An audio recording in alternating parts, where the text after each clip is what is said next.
Our reading will come from the book of 2 Samuel. 2 Samuel chapter 11. I will read from verse 1 to 27, and I read in Jesus' name.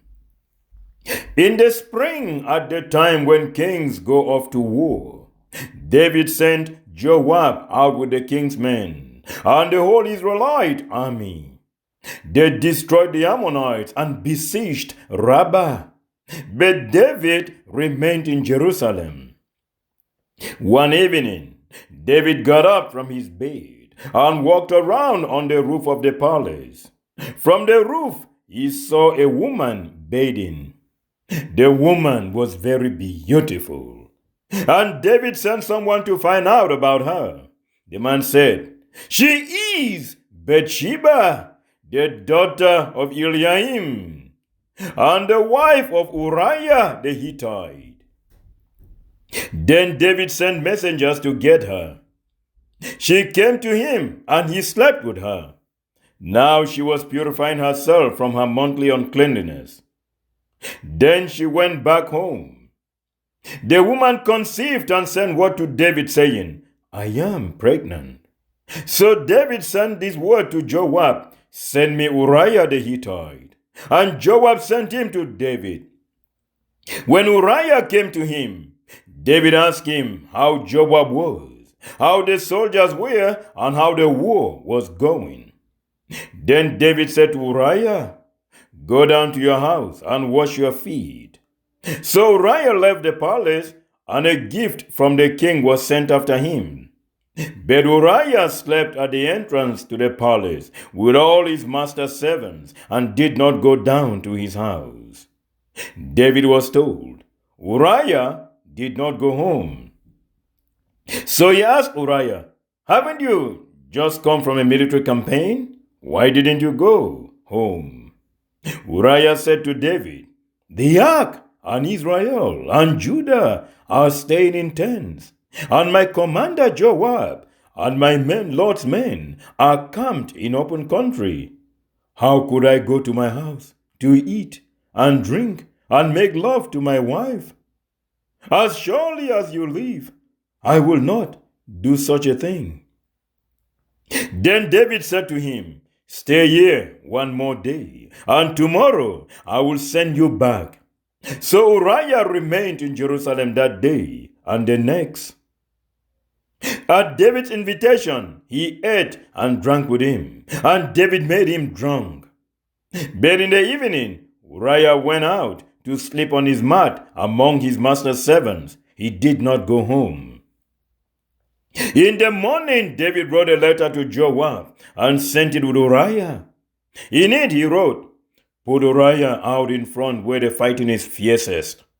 Then withdraw from him so that he may be struck down and die." So while Joab had the city under siege, he put Uriah at a place where he knew the strongest defenders were. When the men of the city came out and fought against Joab, some of the men in David's army fell. Moreover, Uriah the Hittite died.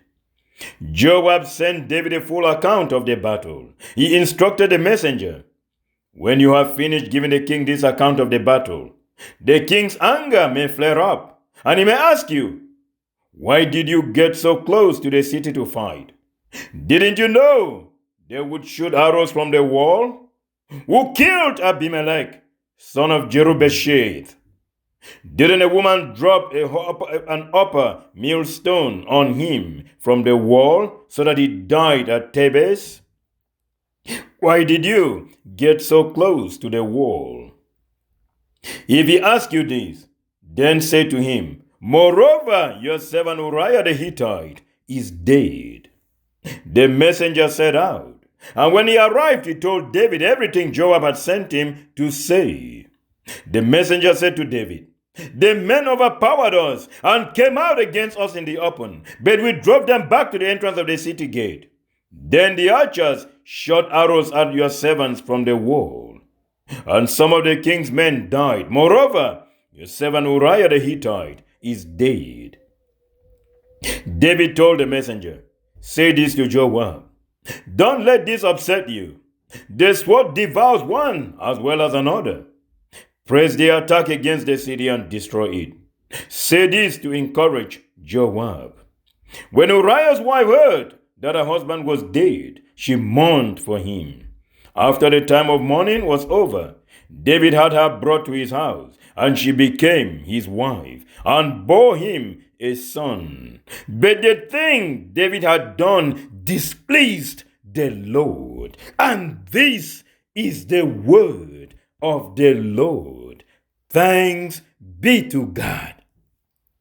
Children of God, the story of David and Bathsheba, a story of lust, idolatry, betrayal, and outright murder, is a painful one to begin to reflect upon. And yet, child of God, it is a warning directly to you and I. It is a message that is sent directly to you and I to not only connect with David, but remain aware that sin lurks around the corner, ready to catch you and devour.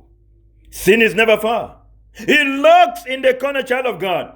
It is ready to get your attention. It is ready to pull you over. It is ready to move that lust from just lustfulness of the eyes to direct action of the flesh. It is ready to pull you and I. And so, child of God, when we think about that again in context, we are reminded, when we start to backstep, when we start to backslide, it goes incrementally. First of all, we start on fire. We are committed. Lord, I'm going to pray with you every day. I'm not going to give up. Then very soon, well, Lord, I kind of feel tired today. Let me skip today. I don't have to do it today. I'll do it tomorrow. That's fine. Well, then tomorrow comes. Well, Lord, I got to do the kids' homework now. I'm kind of tired of it. I got some business engagements to follow up with, and I got some deliveries to make. Now I'll postpone the prayer for tomorrow. That's how it starts. Then very soon, well, Lord, I really can't come because me and my friends, we're going to be hanging out tonight, so I have to kind of pull away a little bit. I can't make it. And before you know it, the interest to spend another second with the Lord has just waned away. And that child of God that started on fire suddenly now looks like a burning ember to burn an entire forest if they are not careful. Because our sin knocks on the door and attracts and takes a hold of us. Before you know it, the Lord becomes an afterthought. At that point, sin gets such a foothold in our life. We no longer even make excuses anymore for sin. We become comfortable in a life of sin. That's how dangerous it gets. 2 Samuel chapter 11 verse 1 opens up by reminding us again. It was springtime. It was the season of spring. Now winter in Israel is often the rainy season. So then it becomes a time when crops are planted. But spring now presents itself a good time to go to war. Why? Well, look at it too logistically. The roads are dry. During winter, when the roads are wet and sticky, it is hard to drive a chariot through that. A horse carriage will have a tough time. So even supply wagons and chariots will have a difficult time gliding through. But in springtime, it becomes just the right time then to be able to go to battle. And scripture says, this is the time when kings go to war. Not commission, folks. This is the time when kings themselves go to war. Oh, yes. Child of God, the reason this is about to unfold to be one of those sad moments in the life of David, when David will see sin encroaching at the door, and David will jump and embrace it and welcome it and relish in it. This is about to unfold in the life of David. Because instead of going to war, what did David do? He stayed behind. In the time when kings go to war, David stayed behind. He now sent Joab, the Zeruiah boy. He said, Joab, you go ahead. Take the fighting men with you. Take the entire Israeli army with you. Go make sure the Ammonites, they pay for it. So then, of course, they destroyed the Ammonites and then they besieged Rabbah. But you see, child of God, it is kind of truly troubling Because David had already seen, even earlier on in 2 Samuel chapter 10, when we saw that Joab and the army, when they had earlier gone against the Ammonites and the Arameans, well, they simply fled away from them. But they didn't finish the job. But when the Arameans went and regrouped, David now would lead the army to battle, and he finished the job. He made sure the Arameans will never again think of coming back. But Joab didn't. So now then, child of God, David stays in Jerusalem. He sends Joab, and Joab goes. Not only does Joab go, but Joab now has besieged Rabbah. So David now has all the time in the world in his hands. He has time in his hands. He doesn't have to be there trying to strategically think on how to reallocate resources in the battlefield. Well, he's back in the palace. He's roaming around the palace. He's moving about. He's taking stock of stuff. So then, as he remains behind, David, we are told, got up from his bed one evening. One fine evening. He probably couldn't sleep. The evil one probably made sure, David, you ain't going to sleep tonight. I'm about to show you a fine television show. Probably that's what the devil had in store for David. Because when David couldn't sleep, he got up and was walking around the roof of his palace. David didn't go to the roof of his palace to look at anybody. No, he went there to just take a walk. He probably just wanted to get himself beat up by the beautiful breeze that must have been out at the evening at that time. He must have just wanted to just relish the moment and allow that gentle breeze flow through him. But you see, while he was there, from that top of the roof, across, down where Uriah's house was, what did he see on top of the roof? He saw a woman described in scripture again as very beautiful, taking a shower. What? She was bathing. Right there, he started lusting. He must have seen her take a bath. He saw her rub that soap all over her body. David said to himself, Lord have mercy, I never seen anything that beautiful. And the lusting and the lusting and the lusting just kept on adding and adding and adding. Sadly enough, you will wish, David, get off that rooftop. Stop looking. You've looked enough already, brother. Get off.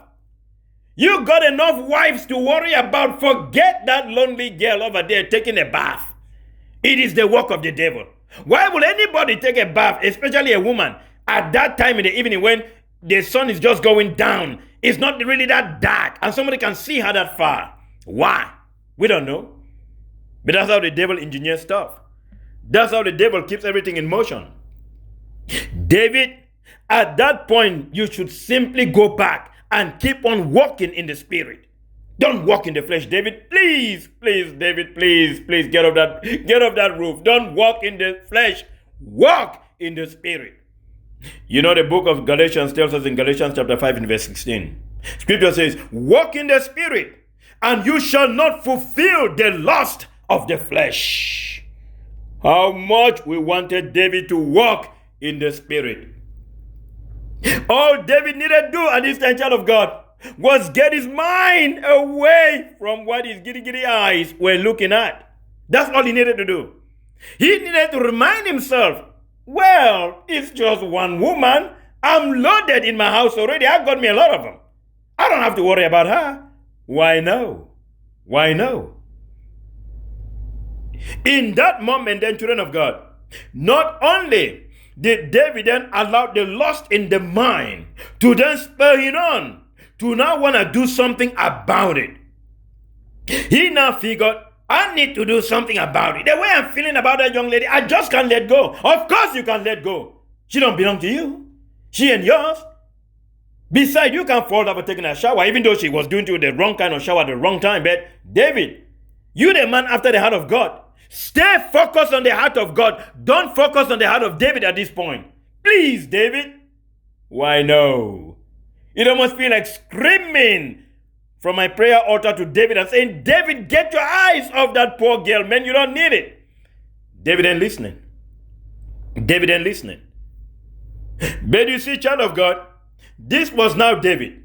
As he sees her, the next thing David wants to do is he wants to find out. Now, who's the fine young lady? Who is that lady? Scripture lets us know He sent for someone to find out about her.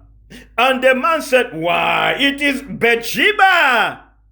That's the daughter of Eliam. What? Yes. Eliam was one of David's strong men. He is one of his mighty men in the army, as we see again in 2 Samuel chapter 23. So, this wasn't just somebody strange. No, he was among the 30. 2 Samuel 23, in verse 34. So, right there, David was now told, she's a daughter of one of his own men. Now, you would have thought he would hear that and say, oh, let me back off immediately. But that's not only all. Eliam was the son of Ahithophel, the Gilonite. Now, Ahithophel was also David's personal advisor. So now, David, you caught up already in a web. You don't need it. But no. You would have thought David at that point of hearing exactly who this young lady is would think, gee, let me back off immediately. She is too connected. And that's not even all. Her husband is Uriah, one of David's most loyal soldiers. That's her husband. Now, right there is like 3 strikes. Don't go. Let it go, David. Let it go. You've lost it enough for that lady already. Why no? Not David. What he has seen, he wasn't ready to let go. Children of God, Jesus tells us again in Matthew 5 in verse 27 and 28. You have heard it told before, you shall not commit adultery. And when Jesus said that, he was quoting Exodus 20 in verse 14. But I tell you, anyone who looks at a woman lustfully has already committed adultery with her in his heart. So right there, David was already sinning. Just the way David was thinking at this point, he was already way beyond sinning. You could only imagine what was going through his mind. Every stroke of water that get through on her body, David's mind was gone. So he had gone past sin. But now he wants to actualize. He ain't just going to let it like that. It's not going to stay on his giddy eyes. So then when he finds out who this lady really is, any reasonable person would have said, back off. She's too close to touch. But instead, David sent messengers to go bring the poor Bathsheba. Go bring me that poor girl. Bring me the young lady. At least Bathsheba was from class. Because think about it. The family truly stood out. So she wasn't even a low-class lady. She was a lady of class. But now, he asked that the lady be brought to her. Scripture says in 2 Samuel 11 verse 4, he slept with a woman. Now, there is no indication that Bathsheba pushed back. Nothing says that in Scripture. But it doesn't also say she wasn't forced either. So we don't know, but what we don't know is that she came willingly. But then she had been called by a king. What the hell did you want her to do? Of course she will come willingly. A king just summoned her. She wouldn't want to dare the wrath of a king by saying, I'm not going. And she didn't also know that the king called her because, guess what? He has become a peeping Tom. He's been peeping. Looking at her when she's taking a shower. She didn't know that either. So right there she comes innocently. But she probably walks into a king already laying on a bed. So she indulges him, unfortunately. Scripture says, at that time, she was purifying herself from her monthly uncleanliness, which means she's been a couple of days away from her menstrual cycle. So which means she wasn't pregnant. So that was fine. That was already settled. Scripture was saying that clearly to us to let us know she wasn't pregnant. So any pregnancy from this time on is David's. That's why Scripture made sure we know she had just been completing the ritual of purifying herself from her monthly uncleanliness. And when she goes, a couple of days later, she realized, hold on, I'm pregnant. Then she sent him word. Oh, poor girl. Then she sent him word. Not realizing that the word that has just come to David is about to unfold a cycle of cover-ups, betrayal, murder. My God, this was now the moment the message got to David. We now knew things were about to take a complete different dimension. Oh, yes. Oh, yes. Things were not going to be the same again, children of God. And yet, child of God, as Christian men, This to us too is a wake-up call. There are some that will say, well, David of course he had a choice. He always did. His lustfulness was not something that just happened spontaneously. He had been lusting and working against God's plan from the very get-go. Remember, as a king, he wasn't even supposed to take that many wives. The Lord had indicated that a king should not marry that many wives. And besides, the institution of marriage was not for polygamy. It never was. It doesn't matter whether Abraham did it, Jacob did, David did, Solomon did. It is against God's plan for marriage. Marriage was always supposed to be between a man and a woman. Genesis 2 verse 24. Something Jesus confirmed again. But right now, what we see, children of God, was now David at his worst. David, as we had already met him, he had many wives. But you would have thought, didn't these many wives satisfy him? No! It doesn't seem to happen. Because people like him just keep lusting after the flesh. It almost feels as if another woman is a certain level of juiciness. It's the same. But because he can't be satisfied, they suddenly just lose control of themselves and their pants, which is unfortunate. Because here now you see in David a reality that has brought down many. Now think about it. There are many children after September the 11th in these United States whose fathers never came home. But because some terrorists blew up a building, there are many children like that. But there are many more children whose fathers never came home because of idolatry. And the mothers caught them and then said, I'm going to divorce him. He's a cheat of a man. There are many children that are today being raised by single mothers because a cheating husband, like the kind of a David that couldn't control his pants, decided, that woman ain't enough for me.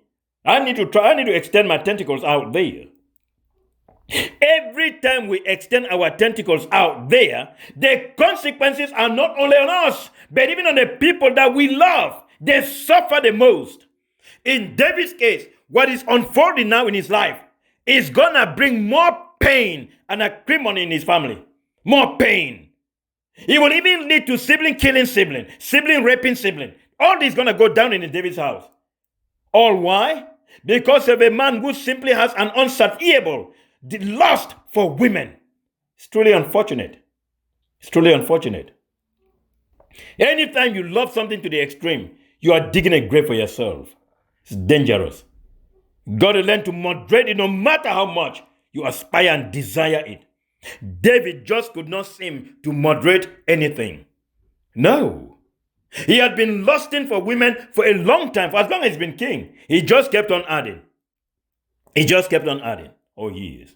His very first wife, we understood at the time the father kind of took it away from him because the father wanted to kill him. And that was Michal, the daughter of Saul.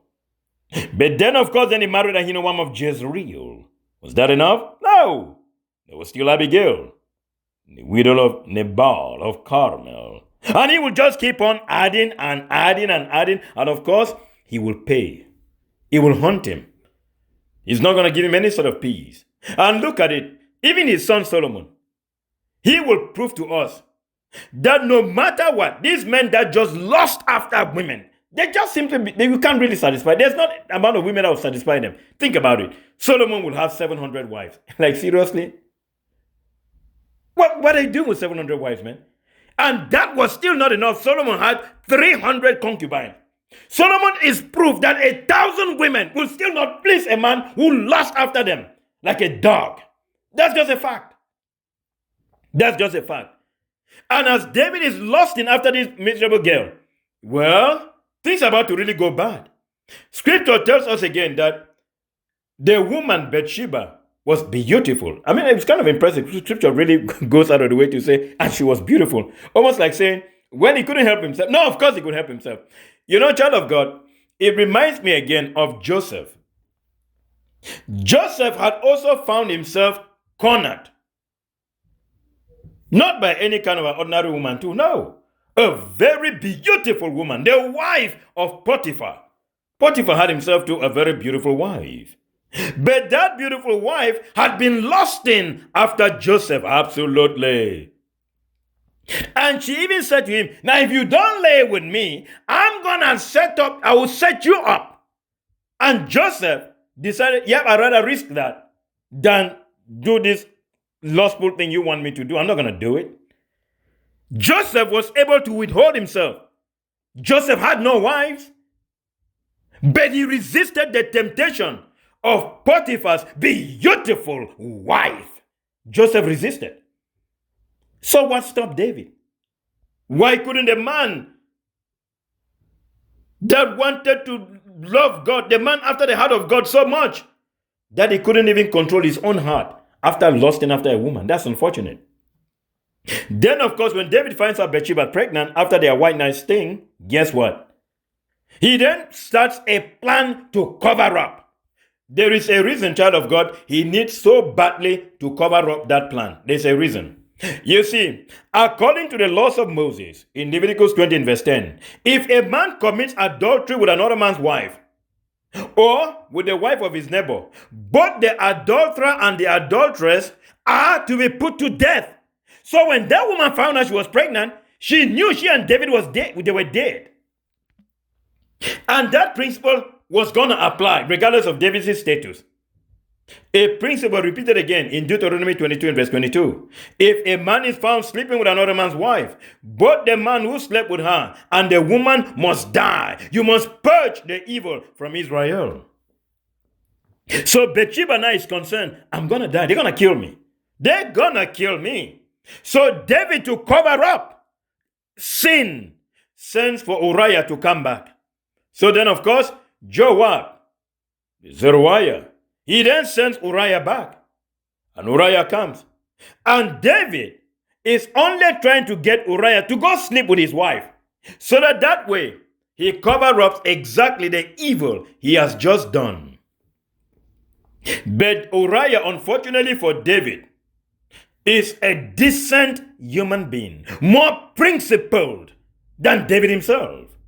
Unfortunately for David, Uriah is not ready to get caught up. Uriah then comes back, and David then puts the plan in motion to get him now to go home. Uriah will not go. Uriah did not see why he had to go home. Uriah did not see why he will leave a battlefield and then suddenly come and is having a nice time with his wife, enjoying food in his house, when the rest of the military is out in the open field. It just did not add up in his mind. It just did not add up. So then David's plan number one collapses. The initial plan was for Uriah to come, go home, sleep with his wife. Then everything is good and dandy. Nobody ever figured that the baby that is pregnant is David's child. Nobody would know. But that plan backfires because Uriah will not go home. So then David now has to go to plan B. Plan B now is to get Uriah drunk. That way, he will still go home. Well, Uriah gets drunk, all right? But he still doesn't go home. So no, David now must be thinking, you must be kidding me. I just can't seem to get him to do exactly what I want him to do. Well, Uriah, that leaves me now with one choice. And David now goes back to the one choice David has mastered more than anybody. We had earlier seen David in Philistine territory, when King Achish had given him land in Ziklag.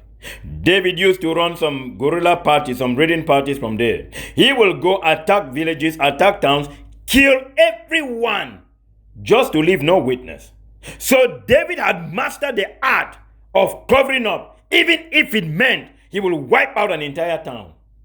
So at this point, since Uriah will not take the bait, he's going to go to the worst plan possible. And to make that plan effective, David will do something that truly hurts. That hurts even at a personal level. That hurts, even though you and I reading this scripture, we can feel almost like, no, this David is just evil. David writes a letter to Joab. A letter instructing Joab to kill Uriah. And then gives that letter to Uriah. Like, seriously, come on, David, you can't be that evil. Yes, he trusted Uriah to be a principled man, not to read the letter. He trusted Uriah, and Uriah never read it. So Uriah will bring his own death sentence and then give it to Joab, son of Zeruiah. Now, Joab is as bloodthirsty as they come. He don't even ask, David, why do you want me to kill a guy that is this good? No! Joab is about to follow instructions.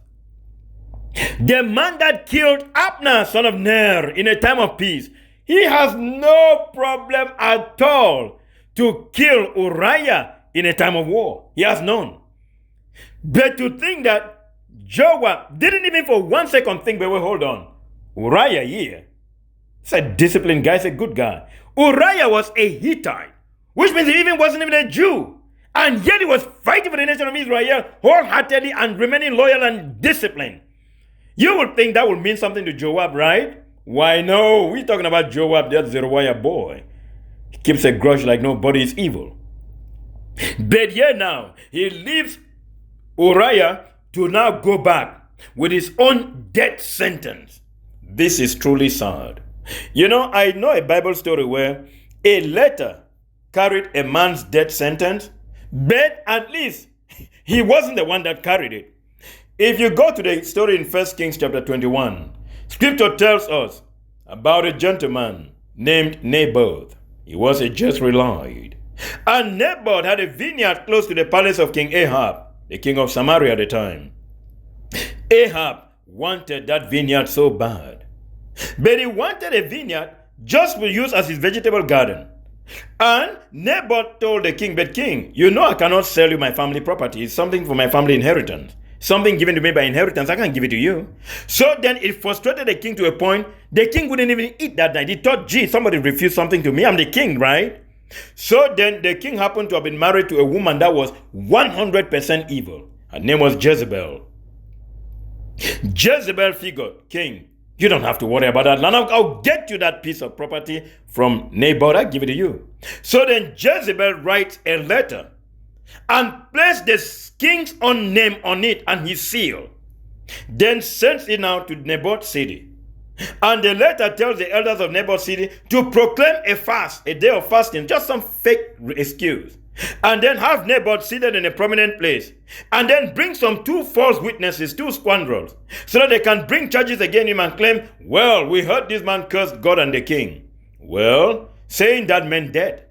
And if 2 people said that the testimony of 2 or more people, that was evidence enough. The elders did that. And Naboth was stoned to death. They killed him.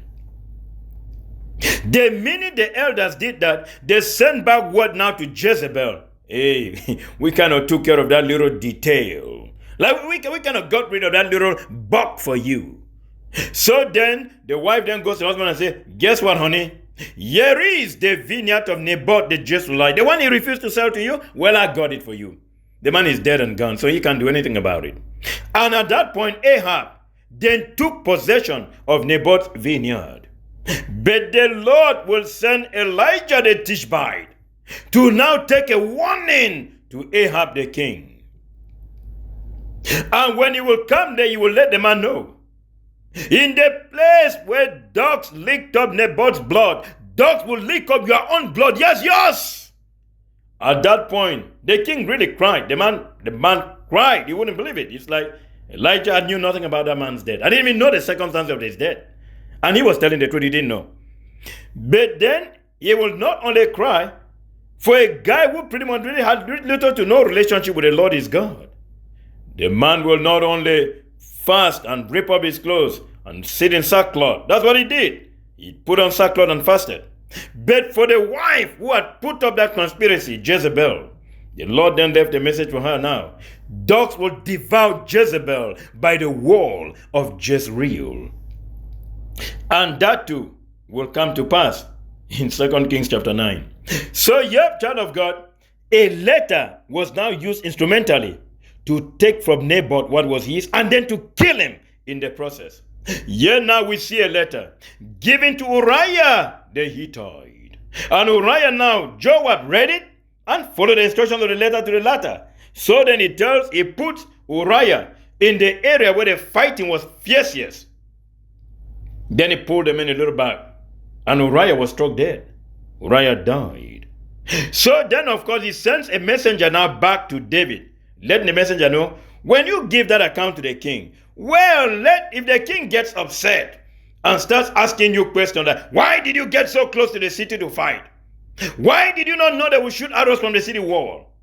Don't you all remember how Abimelech, the son of Jerubbaal, was killed? Yup. He's like asking all those questions. Wasn't a woman that dropped a millstone from him? You can see the story again about the death of Abimelech in Judges chapter 9. How Abimelech had died and how a woman had dropped a millstone upon his head while he was trying to enter the city wall. So then, of course, that's how he died in Thebes. Then Joab then tells the messenger, and when the king were to ask all of that, well, just say to the king, moreover, your servant Uriah the Hittite is dead. Now, when the servant came told David, the part about Uriah being dead, you could see the callous nature in David. You now see what sin does when it takes a hold of a man. You no longer make excuses for it. You instead just keep piling on. David, instead of confessing his initial sin, started adding. He started piling on sin upon sin, to the point where you almost heard David talk with such a heartless attitude. David said to the messenger, please say this to Joab. Don't let this upset you. The sword devours one as well as another. Like, well, we get killed somehow, somewhere. So don't worry about it, Joab. Like, seriously? King, it is Uriah, a loyal soldier, that has died. Nah. But you all remember when Saul and Jonathan died, how this same king wept. Or even when Abner, son of Ner, had died, how this same king wept. But when Uriah the Hittite died, nah, it don't bother him. He's happy. Inwardly, he's thinking, woo, finally, nobody will get me for that pregnancy. My God, what a close call. That must have been what is going in David's mind. At that point, the man after the heart of God is now after his own self-interest, his own head, his own heart. He ain't worried about God anymore. Then, Uriah's wife, we are told, heard the husband was dead and she mourned for him. Sometimes I wonder which tears she was shedding, the crocodile kind or the real kind.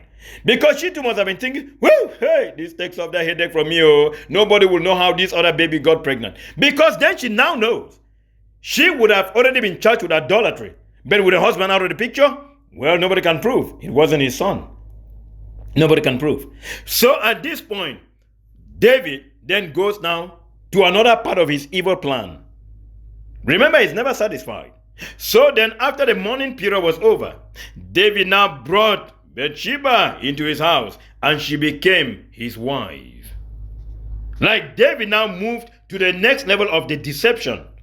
Well, why not just marry the lady? That way when the child is born, all is good and dandy. Politically speaking, the move David took in marrying Bathsheba also would have pleased the people. They would have thought, wow, what an amazing king. Even when one of his valiant soldiers died, he didn't let the widow suffer. Like, seriously. That's how David could have allowed that stuff to be interpreted.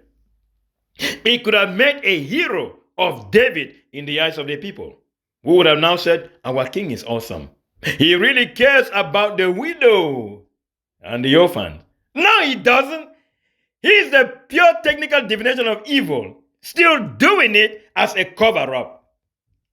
But the people don't know the details. Only the Lord knows. So at this point, everything David has done, Scripture now says to us in verse 27, he displeased God by everything he did. In this entire chapter, only in the last verse are we now told everything David just did displeased God. The Lord was not impressed with his anointed.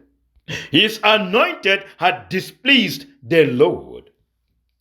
In hindsight, children of God, it saddens me, everything this David did. It just aches my heart, thinking of the intensity of the betrayal. The fact that Uriah was used as a pawn and then killed for something he really never even did. Just for marrying a woman he thought he loved, it will end up costing his life, Uriah. The fact that David lost it so much with all that wives, my God. I mean, it's truly disheartening when you think about it. So heartbreaking that really, David, you did that to poor Uriah? Why? Why, Dave? Why didn't you just back off? Child of God, sin, when we keep on sinning, it's like sliding down from a hill, right? It is easy to stop when you are still on the hill. But when you start sliding by the middle, there's no way you can stop anymore. You're just going to keep sliding down. That's what sin is. In David's case, the minute Bathsheba got into his bed, he had already gone past the middle. Of that slope, he was just sliding down. He was just sliding down non-stop. He was toast. He was toast. But out of this evil, something good came out of it. It is the Psalms to seek repentance from the Lord. Psalms 51. We have that beautiful Psalms that came out of it. We saw in that Psalms David's honest plea to the Lord for forgiveness. Then again, before he got to that point, and that was only when the prophet Nathan exposed him for who he truly was, we can also see in Psalms 32 how David reflected on sin.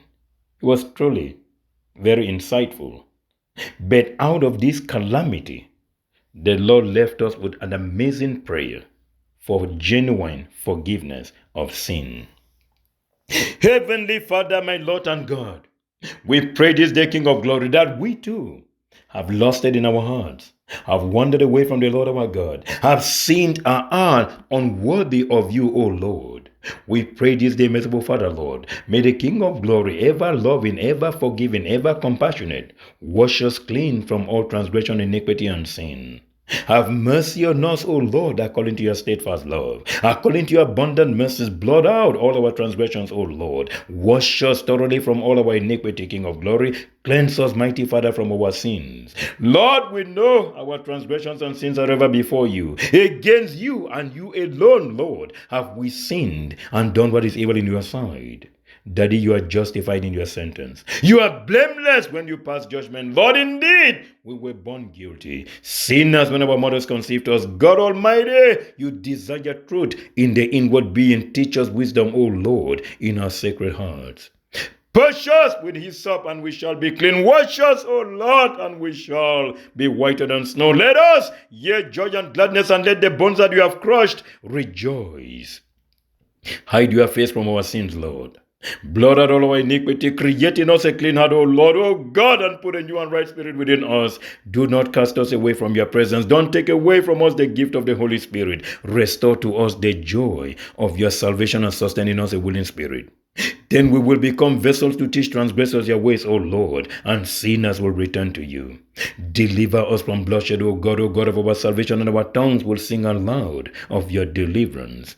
O Lord, open our lips. Open our lips, Lord, and our mouth will declare your praise, for you have no delight in sacrifice. If we were to give a burnt offerings, God Almighty, you will not be pleased. The sacrifice you accept is a broken spirit. A broken and a contrite heart, God Almighty, you will not despise. With a broken spirit and a contrite heart, our Lord and our God, we kneel before the King of Glory this day and ask for your mercy. Forgive us, mighty Lord. Forgive us, King of Glory. Forgive us, merciful Father, as we lift up before your throne of grace the body and blood, soul and divinity of your dearly beloved Son, our Lord Jesus Christ, in atonement for our sins and those of the whole world. For in Jesus' mighty name we pray.